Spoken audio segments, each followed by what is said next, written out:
Breaking news, this is your World War III update. Now, first off, I'm going to do a quick factual recap of all of the events of the last 24 hours as they pertain to the specter of nuclear war that looms overhead.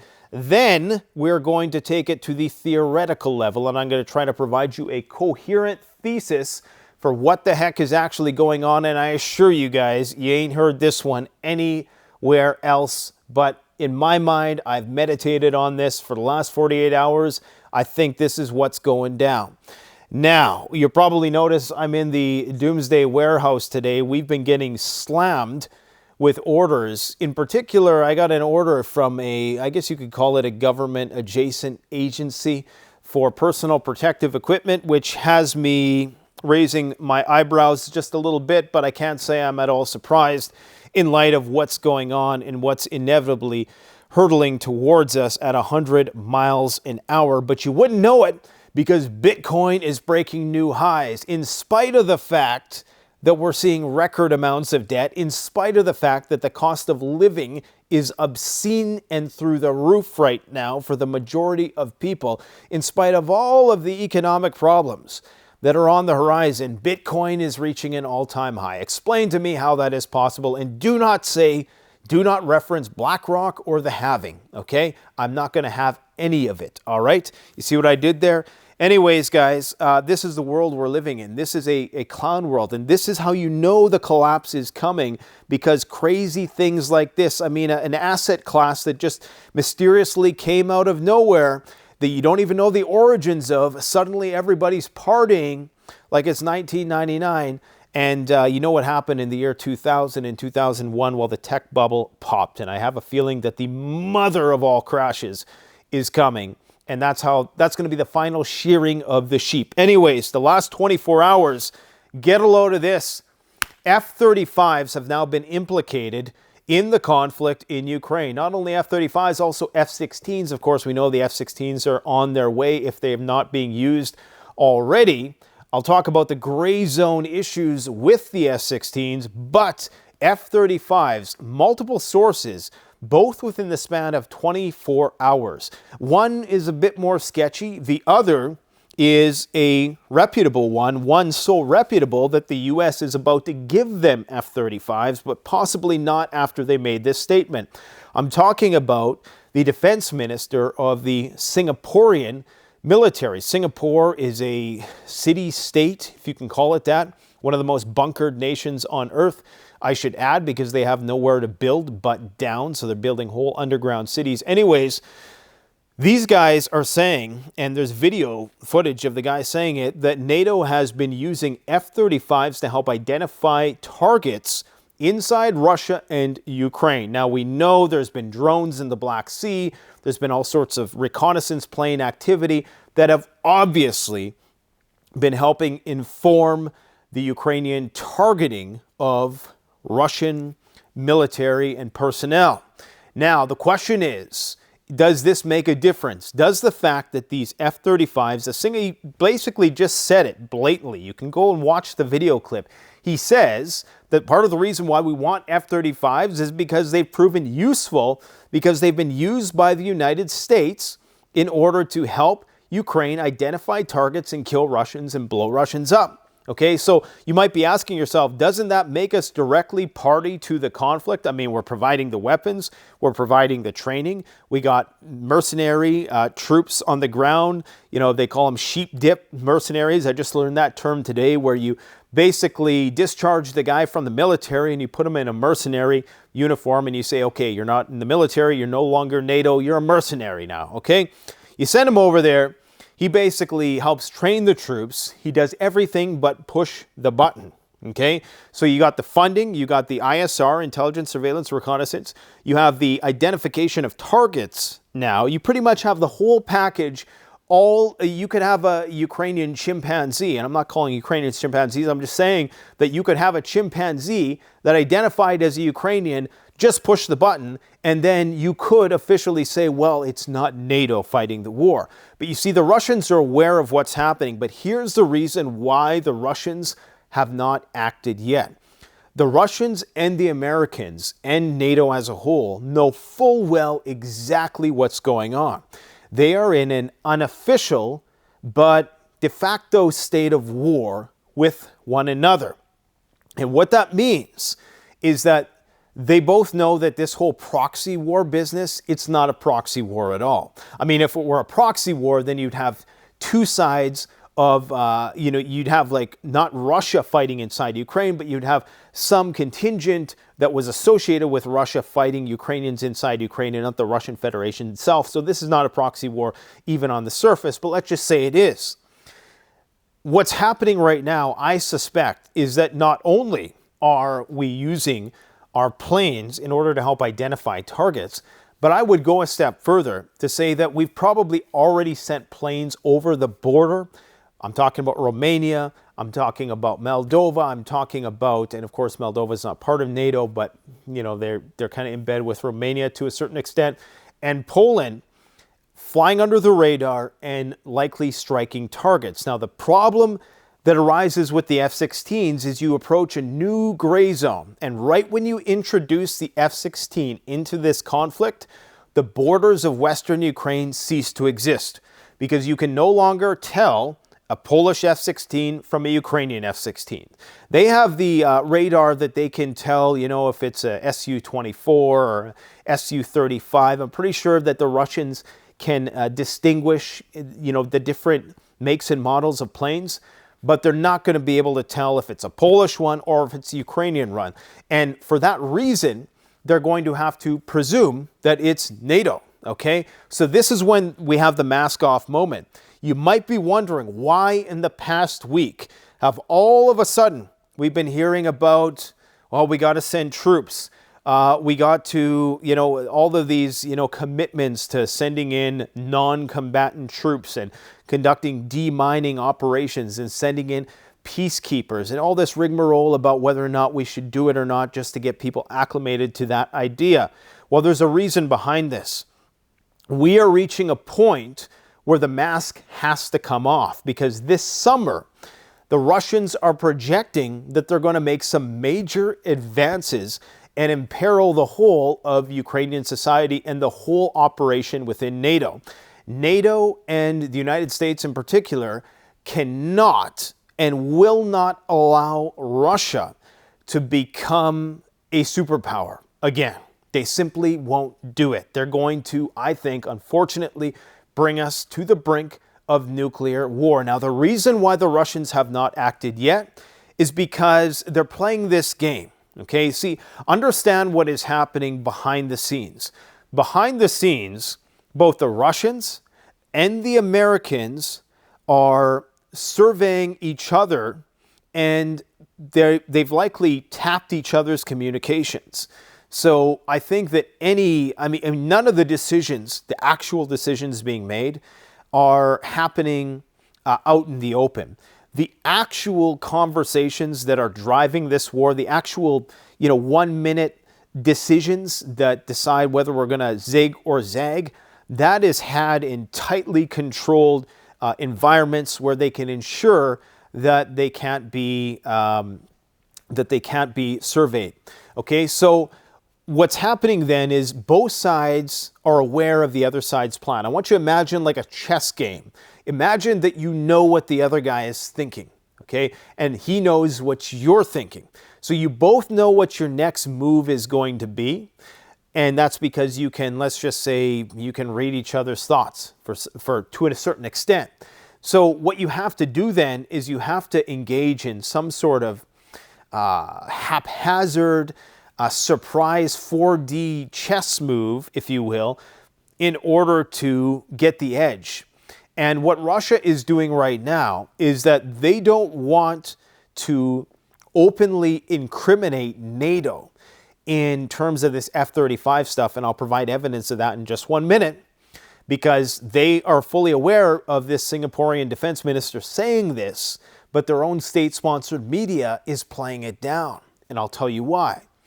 Russia is not ready to commit to a fight with NATO yet. They know that they're fighting NATO inside of Ukraine. I mean, they've wiped out whole platoons and companies of NATO mercenaries. these sheep dipped.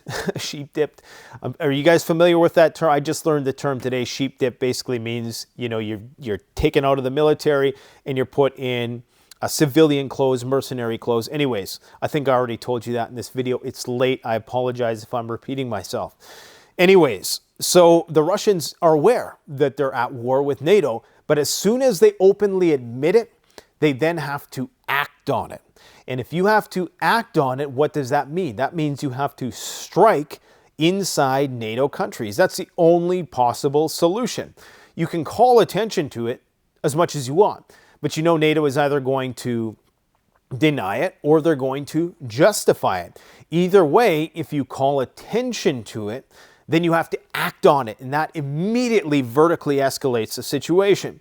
So Ria Novosti comes out today in response to the Singaporean defense minister and says the Pentagon denies that F-35s were used. And it was a very short article. And it did not push back. It did not, you know, seek to, it was just very unbiased, objective journalistic reporting, which is great. However, this is not what the Russians believe. Don't think for a second that they aren't aware that that's exactly what's been happening. In fact, there's a lot of specific data that indicates that, in fact, it's not only F-35s, but there's a lot of other activity, including, you know, the usual suspects, the drones in the Black Sea, and other reconnaissance planes that have been flying around and assisting Ukraine in this matter. And I say air quotes because, again, the chimpanzee. And again, Ukrainians are not chimpanzees. I just use that to prove a point. So what this means then is that ultimately Russia will be tasked with making this decision in order to effectively respond and call out NATO for their direct participation in the conflict. Now, they've been saying it, but they haven't been very specific in their incriminations. Soon that is going to change, and I think it is going to change right after the election. I think between now and then we could see some crazy shit. Today, they tried to take out the Crimean Bridge just 2 days after was it the German defense minister? I think it might have been the German defense minister and some high-ranking military officials were caught talking about this, and I'm still not entirely convinced that they didn't know they were being monitored. But anyways, I don't want to make this too much of a confusing video, but there's a lot of angles to consider here. Again, you got to imagine both sides know what each other's thinking, so sometimes they put out, if you know that the other side is listening in, then you're going to actively try to pump out disinformation to try to create confusion and send them on a wild goose chase. So anyways, where was I? What was I thinking? I lost my train of thought here.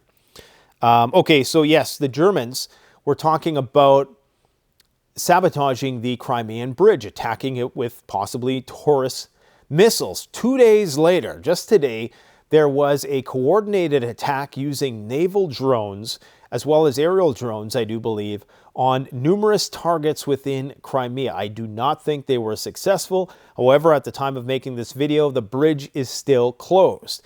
They are saying that they might have hit another warship, so it doesn't look good. So the Russians know that NATO is involved. People need to understand that NATO and Russia are already at war. This is the revelation I'm having. The reason why Russia is not openly admitting it is because I don't think they're quite ready to bring it to that nuclear level yet. They're not ready to make that commitment for whatever reason. I think they're waiting till after the election, which is only a few weeks away.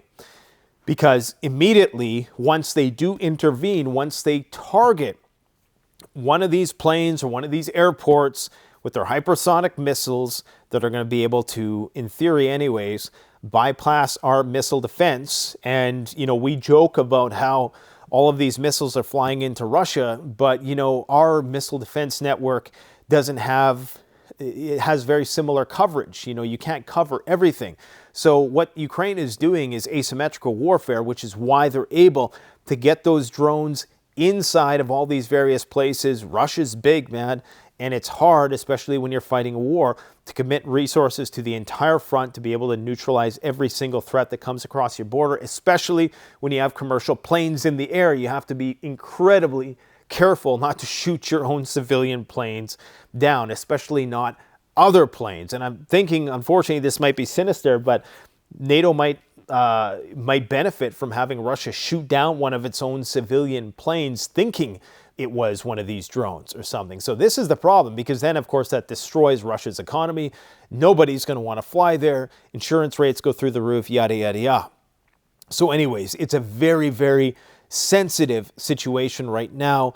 Everybody that I'm talking to in the know is saying, yeah, the mask has now come off. Okay, this is it. This is the final level before both NATO and Russia openly accept that they are at war with one another, and we are past the rhetoric phase. Now, I said I was going to start with facts, and then I went off into theory.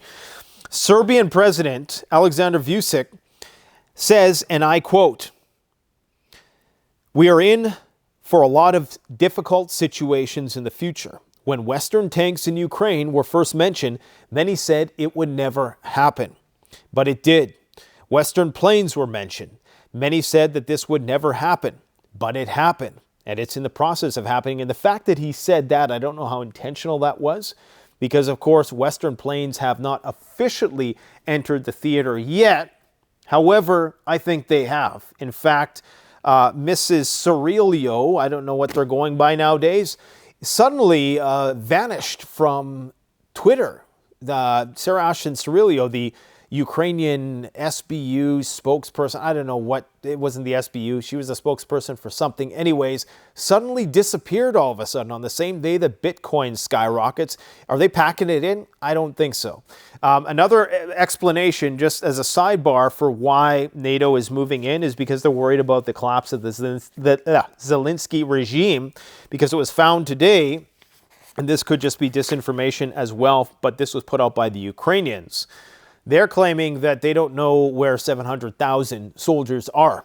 They can't account for them. Now, I think that statement was slightly taken out of context. I think what they mean is that they have 700,000 conscripts who are just kind of scattered, and they're not well equipped, and they don't really know what to do with them. And then they have another 300,000 guys fighting on the front lines.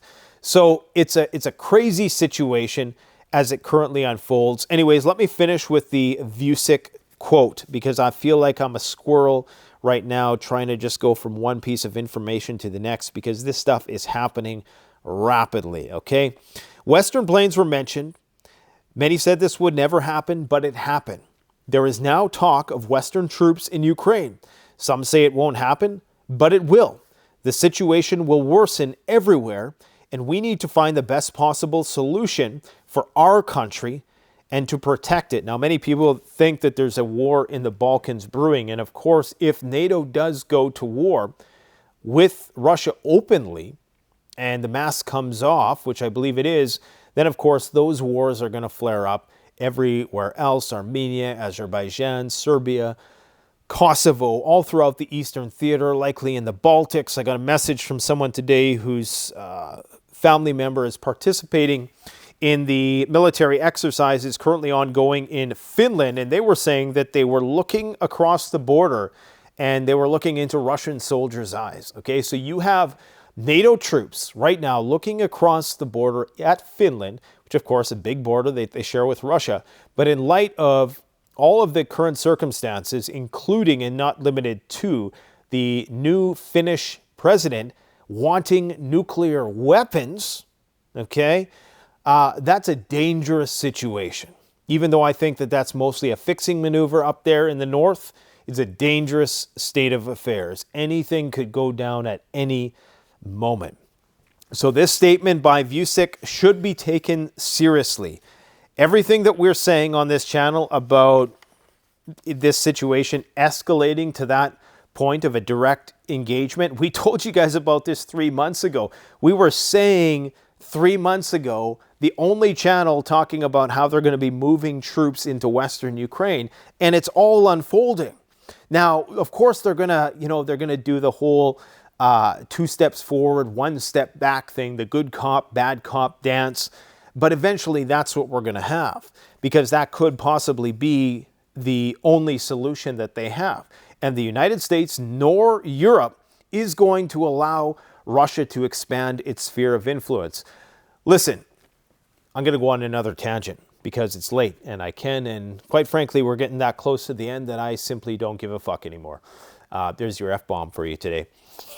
Europe has two choices. They can fight the Russians or they can fight the Americans.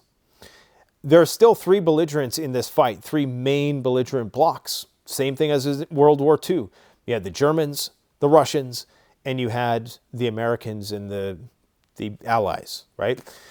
And you still have the same thing today, arguably, only now you could make the argument that there's something there with the European alliance that is independent from the United States. But what I mean by that is that Europe imports 62% of its energy. Europe is dying, okay? Not only in terms of population, but in terms of the energy they need to continue to compete in the global marketplace and not just contract and wither away in austerity. They absolutely need the resources that Russia has. The problem is that for whatever reason, America doesn't want that. Hence, Nord Stream, right? So anytime that they try to build that bridge, Boris Johnson steps in and says, hey, don't sign that peace document. We need you guys to, we think we can win and, we want to keep this fight going. And then when that didn't work, I guess a little bomb blew up Nord Stream pipeline and ensured that energy is not going to transit. Now you have the Ukrainian pipeline deal, and this is likely why the vested interest in having any prospect of peace is going to all but be eliminated. After the suspension of the transit of gas through Ukraine from Russia into Europe. Most people don't understand that gas is still being transited through Ukraine from Russia to Europe. How insane is that? Okay, that just, that in itself is just bananas to know that that Ukraine is still honoring that end of the deal. And the reason why, because they know Europe needs that. Okay, now what happens if Europe doesn't win this war? Well, they ain't got no gas and they're stuck forever buying liquid natural gas from the United States, who has made it clear that they're not going to give it to them cheap in spite of the fact that it's so abundant, but it's expensive to ship. And now you got this Houthi situation, international shipping becoming more unstable, droughts in the Panama Canal. So the shit's hitting the fan all over. So what this means is that Europe has to make a choice. Either we go against the Americans or, and by that I mean we join the Russians and we make peace with the Russians against the advice of the Americans and the British, arguably, because of course Brexit. So you really have the British-American alliance right now potentially working against the interests of Europe, arguably, but I haven't quite pieced this all together yet. Maybe you guys want to meditate on that for a little bit, but this is what I see going on.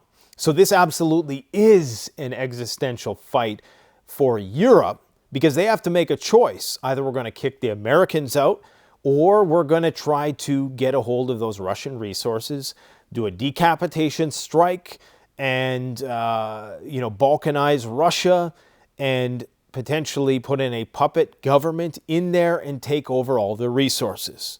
So there's no way that this doesn't end without a bang.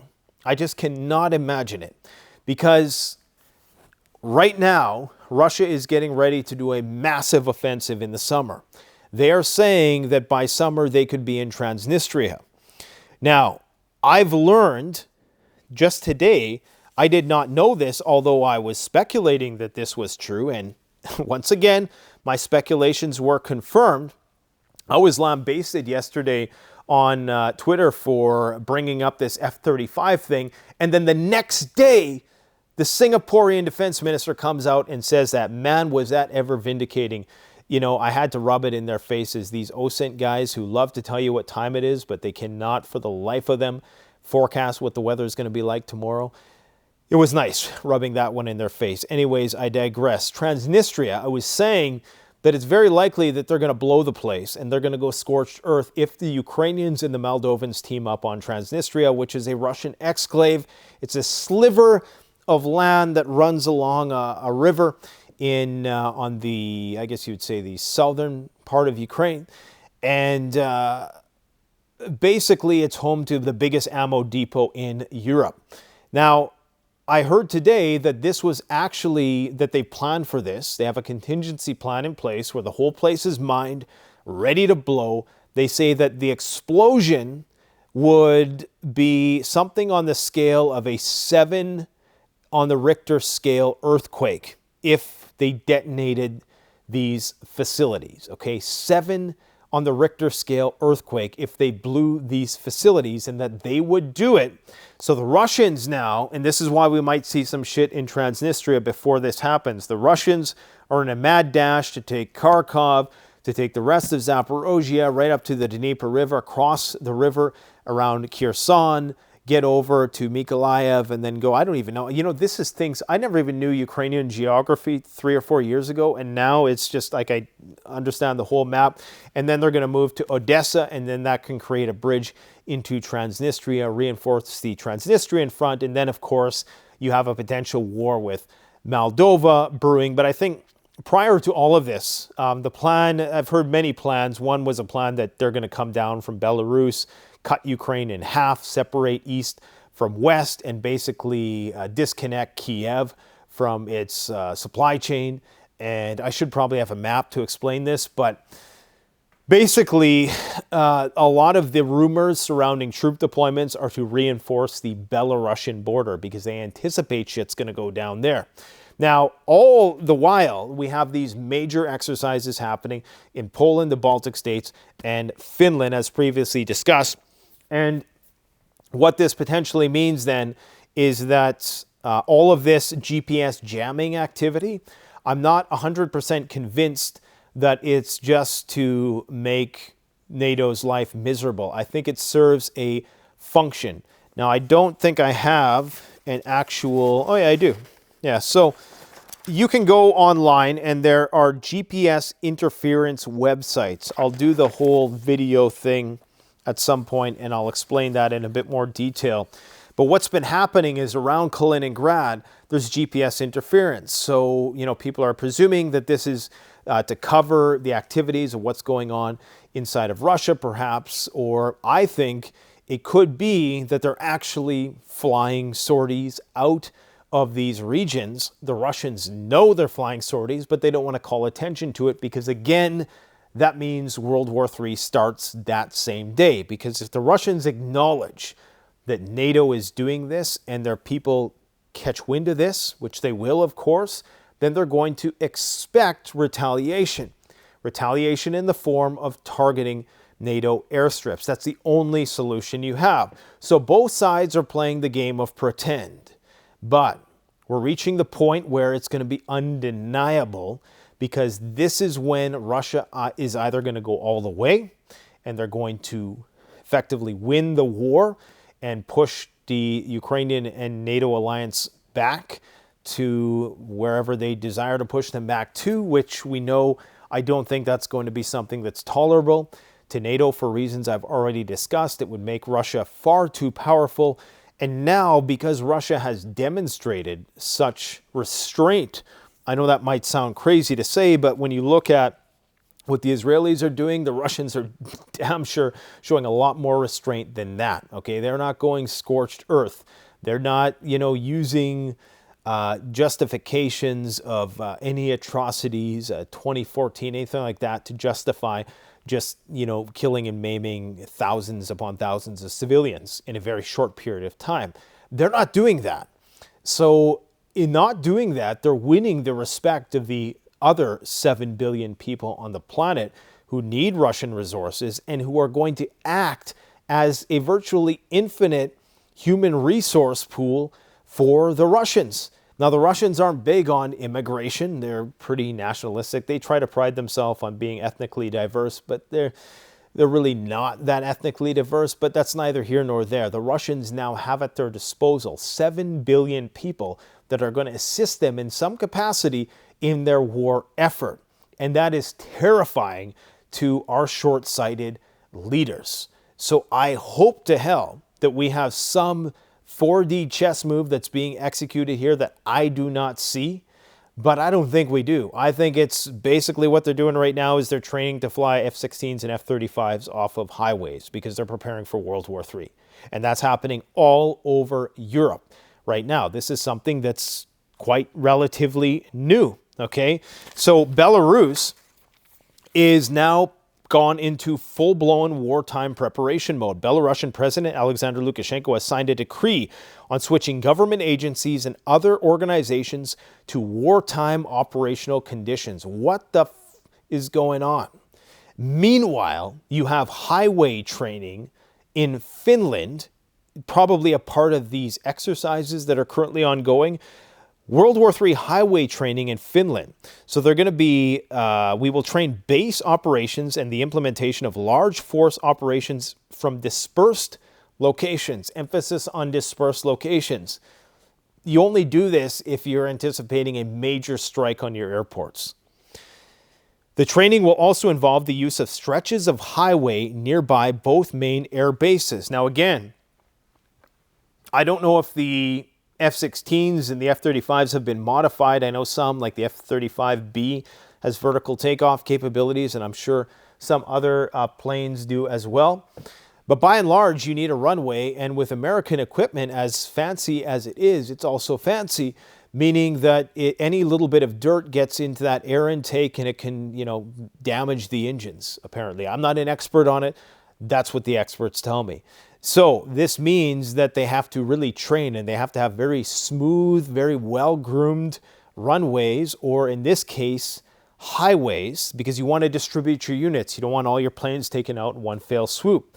And, if you're like the UK and you no longer have aircraft carriers and you're trying to sell them on Craigslist, no joke about that. That's the absolute truth.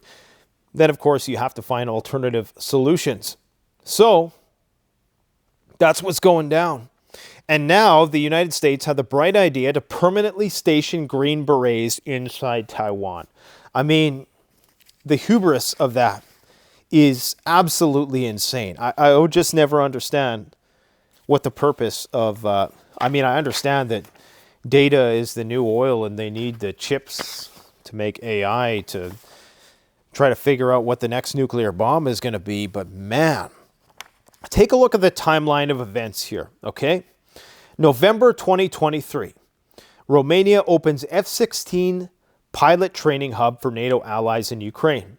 In December 2023, Russia warns taking off of F-16s from Poland and Romania amounts to participation in the conflict in Ukraine. And remember, Russia has long since been concerned about the ability of the F-16s to deploy American tactical nuclear weapons. This is something that Lavrov has emphasized repeatedly, that these planes have the ability and they don't know if they're carrying nuclear weapons or not, so they have to respond to every situation then as if they are, which means their nuclear finger is hovering over the trigger all the time. Accidents can happen. January 2023, NATO ally Romania has dismissed an unverified report that an F-16 fighter aircraft took off from a base in the country to bomb Russian forces in occupied southern Ukraine, as the approaching transfer of dozens of the American-made fighter jets to Kiev prompts mounting speculation and rumor. I'm telling you guys right now, with almost 100% certainty, that anytime you hear some wild rumor, there's probably just a little bit of truth to it at this point in the game. Okay, and I'm not talking about like the crazy, nutty, paint your rooftop blue so the lasers don't get you type shit. Not that. I'm talking about real deal stuff like this. This is extremely plausible and extremely likely. Okay, now also in the last 15 days, the Ukrainians every day they're saying they're shooting down another Russian plane. I mean, at this rate, the Russians will be out of planes by summer. So they've said that they've shot down 15 Russian planes in 15 days. Now, if that's true and they're shooting these things down with Patriots and the Russians claim that they have hypersonic missiles that can defeat Patriots, then why aren't they defeating them?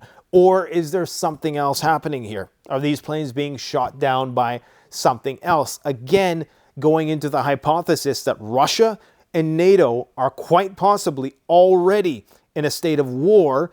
They just haven't called it that yet because they're not ready to commit to the big one, because neither side has a vested interest in admitting they're at war with one another. As much as Russia publishes this seemingly incriminating information about the German phone call, it really, is it's, what's the word I'm looking for? Ineffectual. It doesn't really do anything. Like, it's not an indicting thing that necessitates that they immediately respond kinetically. All it does is that it gives them a little bit of, ammunition, political ammunition to work with. And it's strategic, right? Because they don't have to act on it kinetically, but it calls attention to NATO's involvement, potential involvement in the conflict. What they don't want to do is fully 100% prove that NATO is in fact using planes from Romania to target Russian citizens, because then the Russian population gets freaked out. Because then they're saying, okay, well, why aren't you doing something about that, right? February 2023, Germany caught planning to strike Russian targets, including the Crimean Bridge, and now more allegations of sorties being flown from around surrounding countries. Macron pledges troop deployments out of the blue. Now, again, there have been a few other unofficial sources claiming that the Romanians, and wherever they're getting the F-35s, for all we know, they're probably either Americans, they could be Israelis, for all we know. I do believe that Israel is they're so intertwined with NATO at this point that they might as well be the 33rd member of NATO. Is that number 33 again? After Sweden, of course. So we have that. And then, of course, since the war began, Ukraine has pledged to use any means at its disposal to target Crimean infrastructure. And they've been given the green light by pretty much every NATO country in order to do this. So, something for you to think about.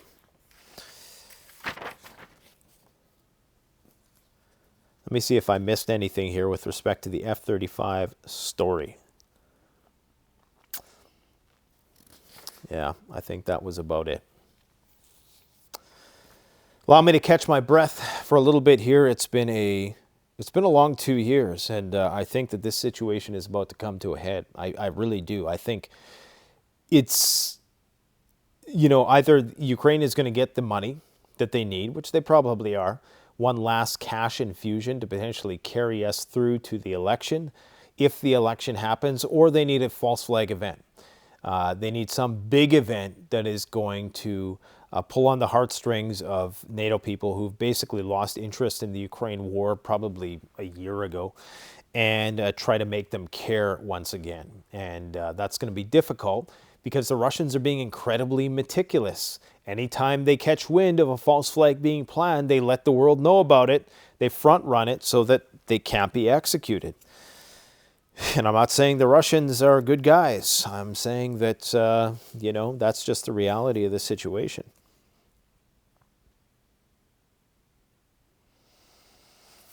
Okay. I talked about Transnistria being taken by summer. According to a political scientist in the Czech Republic, who of course is a member of NATO, NATO is preparing a provocation to start a war with Russia. The North Atlantic Alliance may resort to provocation in the Baltic states in order to start a war with Russia, according to Czech political scientist Peter Drulak, suggesting it seems to me that part of the establishment in NATO is really seriously preparing and planning a war with Russia. Already now allow false flag operations to be carried out. Let's say something in the Baltic states declares that they have been attacked by Russia and that they need to act at this moment. Hellish mechanisms will start working. I think this is a theory that, we've talked about on the channel before, but to hear somebody within NATO say it is quite concerning. In terms of what's going on in Israel and Lebanon, apparently, according to the Lebanese, there was an infiltration attempt, in fact, on the southern border of Lebanon after some massive thermobaric bombardments by the Lebanese on Israel. These are the biggest explosions I've seen to date, and undoubtedly we're about to see a war in Lebanon. The problem is that a lot of the Orthodox Jews are leaving the country because there was some a stipulation that if if you're really a diehard practitioner of the Judaic faith and you don't have to partake in conflicts, and I don't even think they work and things of that nature. And so they're leaving, right? And so this is creating problems because now Netanyahu is trying to pass a law that would force these guys to be conscripted, and he needs conscripts, okay? He's conscripting another 300,000 guys. Why would you do that? Well, because you're about to fight a war in Lebanon. The only way you're going to do that is with the help of the United States. So you can bet that if you know somebody in the U.S. military, there's a very good chance that they might be sent to fight in the upcoming Lebanese war, that's for sure. And then, of course, unofficially, we'll be partaking in the Ukraine conflict at the very same time. Salesforce founder Mark Benioff. You guys familiar with this guy? I wasn't before today, to be brutally honest. But apparently, he doesn't want people to know he bought hundreds of acres of land in Hawaii worth $100 million. You know, the price of land nowadays is just obscene. You have these shithole properties, even around where I live, like in the middle of nowhere, and people are wanting millions of dollars for this crap. I mean, people actually think that the land is worth that much. It's incredible. It's not worth that much. These crack houses on these really shitty properties are not worth millions of dollars, but people have convinced themselves. There's homes in Vancouver worth $50 million, $25 million, and there's a condo in Vancouver worth $20 million. Are you kidding me? That's going to be the absolute worst place to be when the shit hits the fan, which brings me back to the inverse prepping value principle. The most expensive places to live right now are probably going to be the worst places to be, with the exception of certain parts of the Fraser Valley in close to Vancouver, where you can actually live all season long and not have to worry about heating your home, and you can grow crops. There's longer growing season and things of that nature. There's benefits to living in those places, but due to the population density, it just rules it out for me anyways. So anyways, this guy is buying up 600 acres in Hawaii. I mean, here you could get 600 acres for a few $100,000. It's going to be in the middle of nowhere. But there, it's worth $100 million. He insists he's not a prepper, okay? He's not like Zuckerberg, who's also buying land in Hawaii. I guess they've reasoned that if there is a nuclear war, that the fallout, although it's technically in the above the equator, maybe it's close enough to the equator that they would not get caught up in that radioactive jet stream for too long.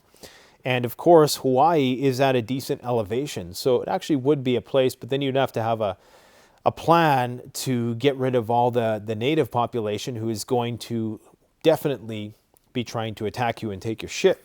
And rightly so. So I hope they have a contingency plan that goes beyond Zuckerberg's jiu-jitsu and spear throwing practice. Yes, Zuckerberg practices spear throwing. I talked a bit about the GPS jamming. Berkshire Hathaway is in cash. And, the gold, gold hit a new all-time high today, not intraday high, but an end-of-day high. Gold hit a new high, and that's not even news. I should have opened with that. Gold at an all-time high. It's just like, meh, what else is new? Bitcoin is about to hit an all-time high if it hasn't already. And that's very concerning. You got the BlackRock thing, you got the halving thing. It's all, I think, just to take money away from the gold market. If you actually look at the amount of money that's went into the gold market, when the gold market goes up 1%, in order for the equivalent money to be injected into Bitcoin, Bitcoin has to go up like 10%, because the gold market is nearly 6 to 10 times, depending on how you measure it. It's about 10 times the Bitcoin market, but then if you take crypto as a whole, which typically rising tides raise all ships. So when Bitcoin goes up, all those other cryptos go up. The total market cap for all crypto assets is around 2.5 trillion versus around 15 trillion for gold. So, do the math on that. You know, when gold goes up a little bit, that means people are buying a lot. Now, typically it's a barometer for the strength of the US dollar, that which it's measured in. However, the US dollar hasn't fluctuated significantly in the last few days, which makes me suspicious that there's either a lot of covert gold buying going on with central banks, or there's a lot of private money flowing into the gold market, or typically these things are going to happen right before a major event.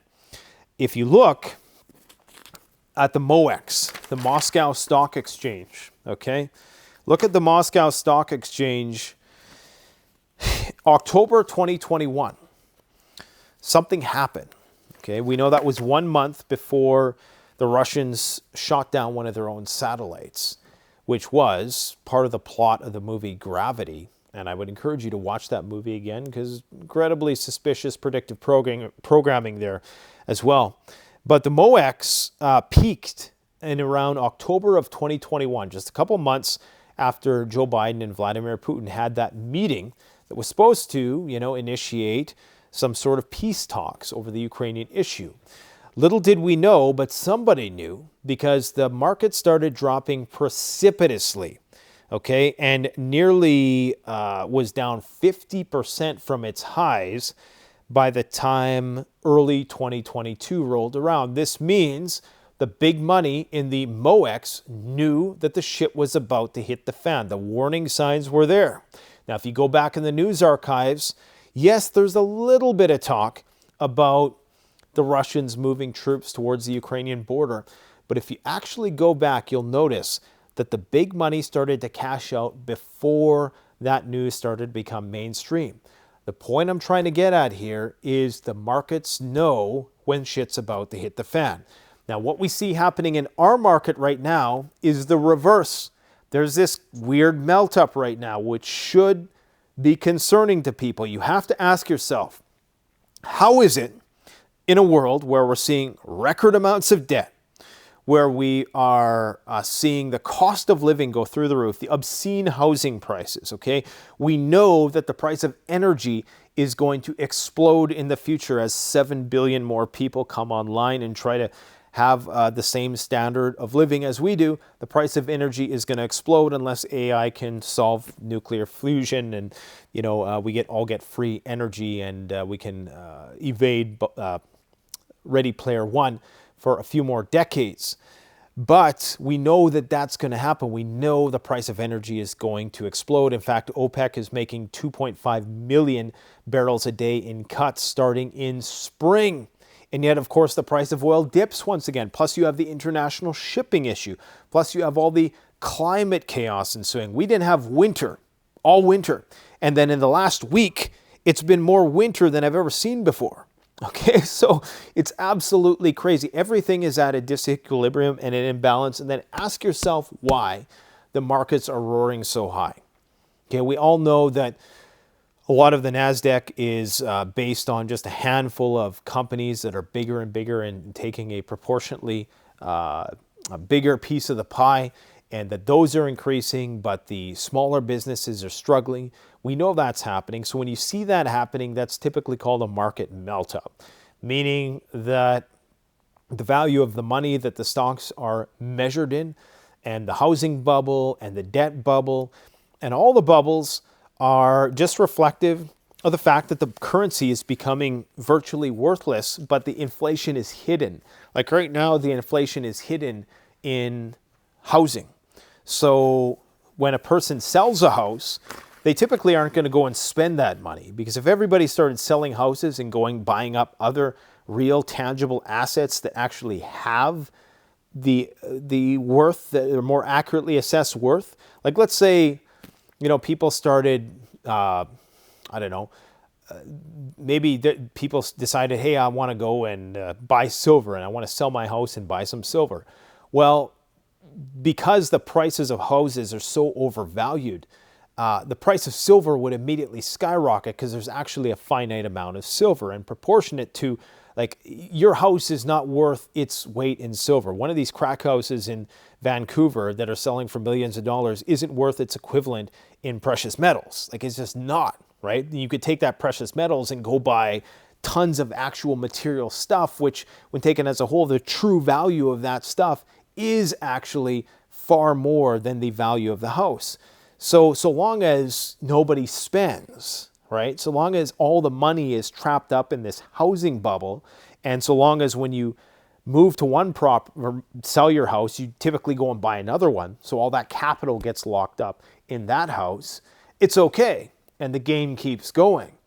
But as soon as people start selling and moving that money into other things, that's when, we see a domino effect. And this is why they're in a predicament, because as soon as they start building more houses and we start seeing the price of houses go down, all those people that took out mortgages, they're going to be screwed, and we're going to see a housing bubble once again, or we're going to see it burst. All I'm saying is that this Bitcoin hysteria is exactly what you would expect to see when a civilization was approaching its end. For no good reason whatsoever, this currency, this asset class with mysterious origins is suddenly, rocketing sky high, and everybody is going crazy thinking that money just comes from the sky and is free. I mean, this is peak delusion, man. This is exactly what happened in 1929. And what happened after 1929? We had the Dirty 30s, and then you had the biggest war ever fought in the history of humankind, only to be seconded by the war that's coming, which is why you should prepare for it. I got to get to bed, or maybe I'll do some more work. We'll see. If you want to support the channel, check out CanadianPreparedness.com. All your preparedness needs. Get this stuff before the rush starts, because when the rush starts and everybody tries to cash out their Bitcoins for actual tangible goods that they're going to be able to utilize in order to survive, we're not going to have anything left. So get it while you can. Thanks for watching.